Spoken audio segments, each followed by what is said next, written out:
Welcome back, and hope you had some nice coffee break. And let me introduce the next speaker, which is Mr. Hans Christian Schulze, CEO of IOWN Energy. And the floor is yours, Hans Christian. Thanks, Hans. Thanks for having me here today. I appreciate the event you're throwing, and I will share with you a presentation about energy storage here. So let me see if I can get that rolling.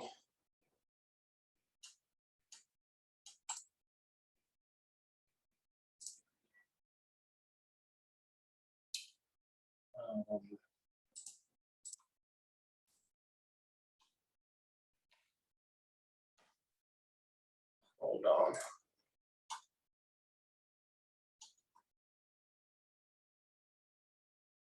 Are you able to see my screen without any notes, or are you seeing? Hold on.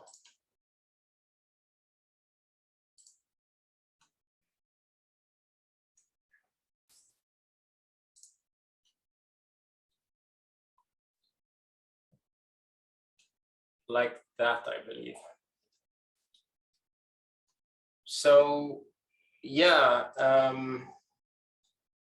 thanks for having me again, and I'm going to talk about the role of energy storage in transitioning to a solid renewable energy system. And starting with the second slide here, we're who are we? We are in the intersection between project financing of projects and technology development. We are a Swedish parent. We have a Swedish parent company and are based out of San Diego.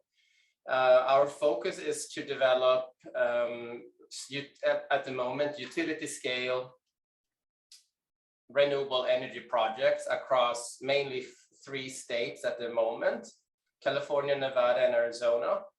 We cover the entire span from inception idea through to a constructed project, and we do that for our own for ourselves, and we also do that as a service to clients. And our largest client in the US is IOWN, which is another Swedish-based company.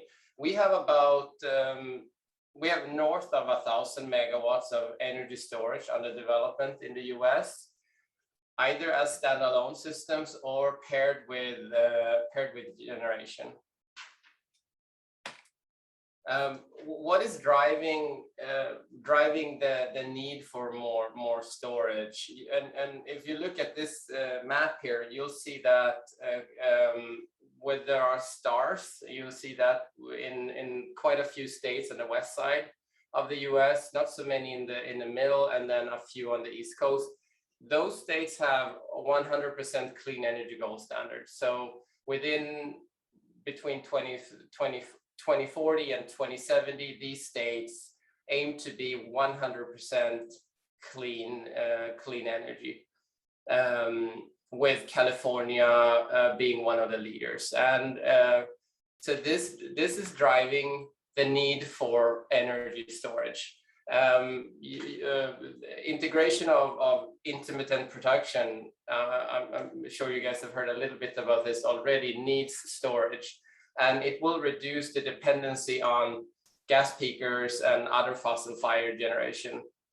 So in my opinion, storage is really going to be the game changer or change maker in arriving at a zero emission world at the end of the day. So you need this because the sun isn't always shining. We know that at night it's dark and the wind isn't always blowing, and you cannot just order the wind to blow because it doesn't work like that. So when it blows, and it might be at the time when you don't need the energy, you may want to store it for use it later. And this storage generally allows for a better dispatch of a renewable energy asset So if you think about, if you look at this picture, you'll see that conceptually, you'll move energy from the time of the day when you have either cheap energy, you're off peak when customers don't need it, and you store it for dispatch when you have a peak. Or you, as this graph is showing here, you would take energy from when you have overproduction, looking at California, where we have the very famous duck curve, where you were having an overproduction of solar midday, and you move that to later in the day when it's needed more. So that's kind of the concept of storage. And the more at the end of a storage system is also kind of cannibalizing on itself. So if you're, imagine you would have a perfect system where you wouldn't have these swings, you wouldn't have cheap off-peak energy, you would smooth it out. So it's a kind of a little bit of a first mover advantage of being using energy storage. The same if you don't have energy storage for a renewable energy project, looking at this as a typical solar curve, the sun goes up, production goes up, peaks around midday, and then as sun kind of moves to the horizon again, production drops, and then it's dark here and you don't have any production, right? So if you don't need the energy this time and you just continue to build more, the solar curve looks the same. You're just going to increase this peak, which means that you have an oversupply of power when you don't need it. Means that the pricing drops and the value, incremental value for installing more solar kind of reduces.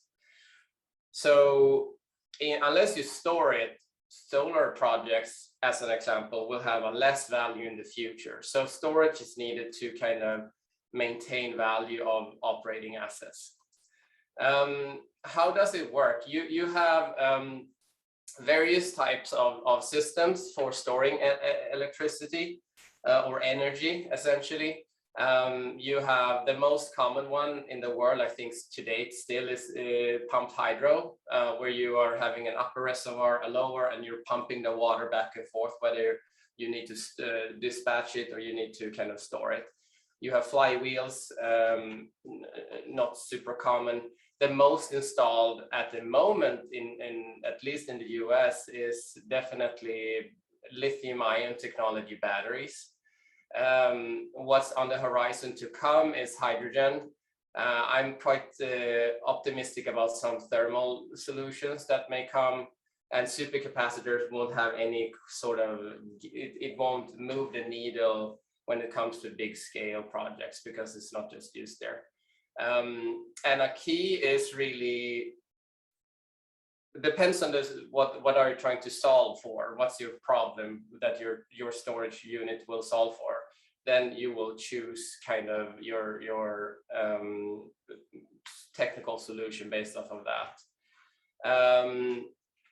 And generally cheap materials and processes, all of that is very key to really be able to be competitive price-wise. Looking at this picture, you'll see kind of where on the scale of between from a timing perspective, how long is it kind of techno-economical, commercially viable to store energy. And you'd see that hydrogen spins over, as an example. I'm going to talk about that in just a little bit in a second here. Spans over quite a big area. It's not used a lot yet for electricity in the electricity sector, but that is probably to change. Right now, as I said, batteries are the most common installed means for storage. And typically, why does it matter? I mean, it depends on what is the project designed to do. As an example, a battery system may be designed to run 200 to 400 cycles a year. So if you were then, and that's optimizing its financial value for the owner of this system.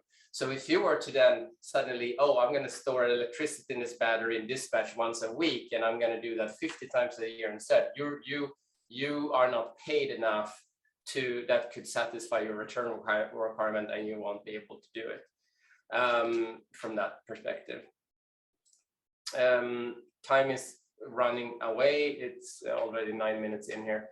Growing market, interesting picture. I think if you look at what we see is happening in the market is, and we can just look at ourselves as a developer, standalone systems is projected to just between 21 and 23, those few years, and we're in 21 already, will exceed the cumulative installed capacity. This is United States capacity to date, right?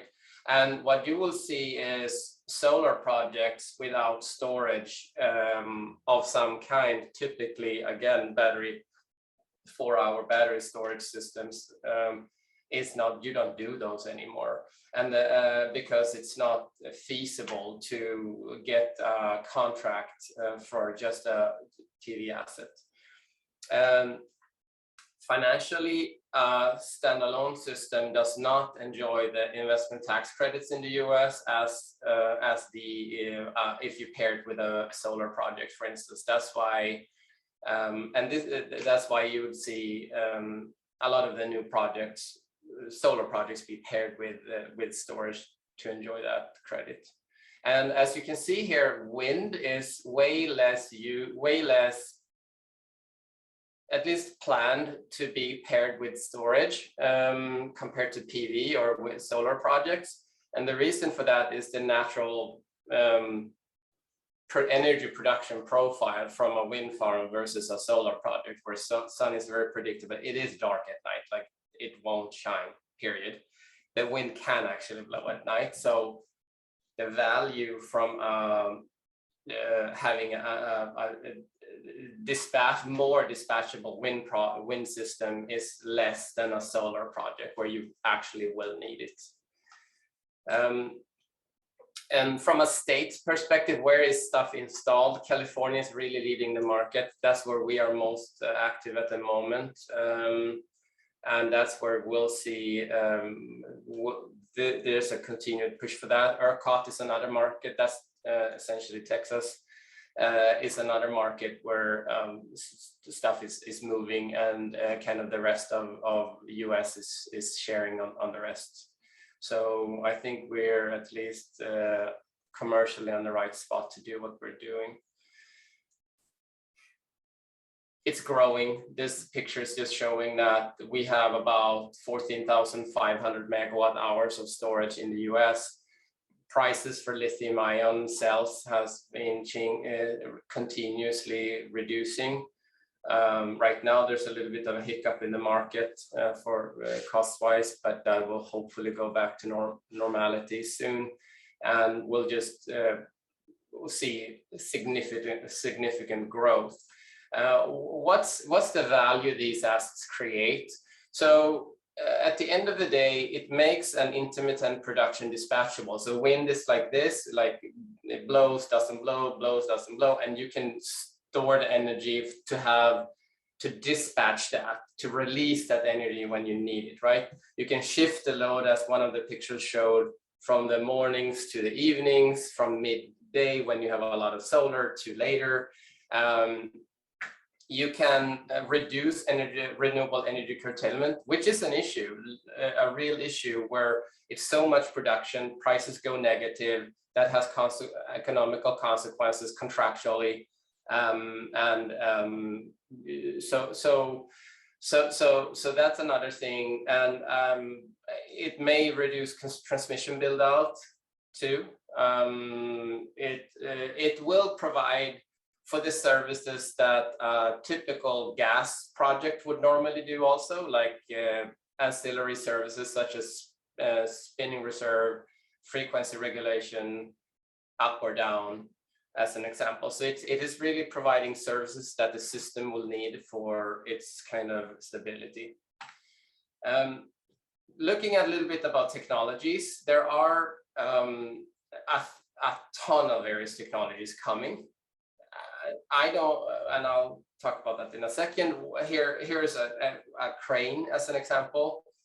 Energy Vault, they are doing a system where they are moving blocks up and down with cranes.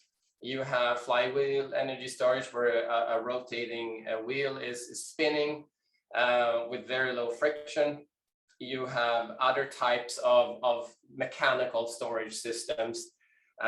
We have not yet gone into looking into use of these systems. The ones we have been using the most are planning our projects for to date is essentially batteries, and this is a good spillover from the EVs, electrical vehicles or deployment. Cost goes down, efficiencies go up. There is a gazillion various chemical blends. The ones we are planning for at the moment for the most near-term projects do have the LFP or NMC or LFP chemistry, and things are moving. But the core issue for us, as I said in the beginning, we are in the intersection between kind of technology development. We don't develop technology, we just want to use the best one. And how you get these projects actually built. We want to see ourselves as an enabler of making stuff happen. How do you optimize this battery? Like, what is the product that this project is going to sell? And are you in the energy arbitrage market, buying when it's cheap, selling when it's expensive? Are you selling capacity? In California, we have something called resource adequacy, where the utilities have to have a certain amount of capacity in reserve to serve their load if there's issues. Are you serving that market? Are you serving the ancillary market where you regulate frequency on a minute or second basis? And how are you going to get paid? What duration are you aiming for? You may, because the duration of the system, whether you can store the energy for 2 hours, 1 hour, 4 hours, will be depending on size, right? And a lot of these projects we do that are standalone are very size constrained. We're in the middle of Los Angeles. Real estate is expensive. We cannot afford to have a low density system that takes up several blocks. It just won't fly. So we need a lot of energy packed in small, in as little areas as possible to make these projects kind of happen. And so how can you then foresee and reasonably be sure that the revenues that you'll count on will materialize over its life?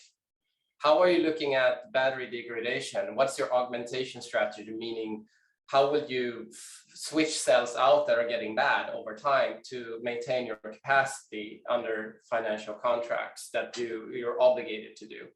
So all of these kind of things is stuff that we are really dwelling a lot on, and where we see that's where you can create the value in our opinion. We don't think that technology will be the barrier here, to be honest. I don't think so. This is my opinion. I think there's a lot of smart people out there developing a lot of cool technologies, and we are hearing about that today and tomorrow. But supply chain right now, short-term supply chain issues is a big deal. It drives cost up. Shipping is a problem. These guys that are doing producing cells, they are focused on vehicles a lot. So can we, for energy storage, get enough attention? And to do that, you need big scale, massive projects for them to say, yeah, we can deliver within a reasonable time frame. Power markets, revenue certainty, talked a little bit about that already. What's the capacity worth? How can I price this product? Who will buy this? And will the market support that? Big question. And then market regulations. How will the law essentially change over the life of a project, who's taking that risk? Will I do that, owning the system, or will you do that, who's buying the product that I'm selling you? That's another thing that is pretty hard to wrap yourself around. And another thing that is really preventing, you know, big deployments, if you will. Long duration storage. I'm getting to the end here of my time, I believe, soon, so I'll just go pretty quick. I think it's too early yet with long duration storage in the markets we're active in, because the market is just not ready there. Customers aren't ready. And the reason why we are using, and I know Hans wanted me to speak extra about long duration storage, and I think it will come. Maybe we are 3 minimum to 8 years away from actually really needing that. And there aren't enough mechanisms in place to support long duration storage. And but it will be needed in transition to a fully renewable energy system. And what will be the tipping point is when the economics are there to do it on its own, or the load serving entities are essentially forced to do it. And typically then stuff may also reduce in cost. Hydrogen, running out of time, but hydrogen is definitely something that we will see more of. We have a small project that we're looking into related to a hybrid between wind, probably PV, solar, and hydrogen, but not for use as a fuel. So we're looking into that at the moment, and this will grow. One thing that I think has been is wise to look into is ammonia as a carrier for hydrogen. It has 3 hydrogen atoms, and it's bonded with a nitrogen one. You can use ammonia as a carrier for hydrogen and split it later on, or you can use ammonia directly as a fuel in gas peakers shipping. We'll see this ship here. There is a lot of stuff happening in the ammonia field, and it's much easier to transport. It doesn't need that much pressure to be liquid as hydrogen, not even remotely close. But, so I think that ammonia is something that is quite interesting to peek into. The other and last thing I want to mention, how do we even need storage? Like, can you flip the coin a little bit and say, why do we need storage? Imagine US be a whole copper plate. Like, you don't need storage. You can just freely transfer power where it's needed without any losses. It doesn't work like that. And specifically in the United States, most states does not benefit from a connected grid. So looking at this map, you'd see that a big chunk of the US and the western side does not have its independent, essentially states or regions within states that supply power in their own region.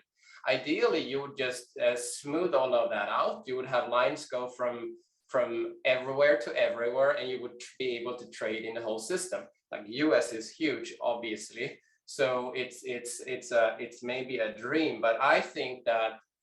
Got 1 minute, Hans Christian. Sorry, 1 minute. 1 minute. I think that transmission is really something that is could be means to avoid constructing new generation and constructing new energy storage. And the biggest hurdles are regulation rather than technical. So this is something that we're also looking into to see where should you build strategic transmission lines. And I think this is it for me. Thank you guys for having me, and I appreciate that.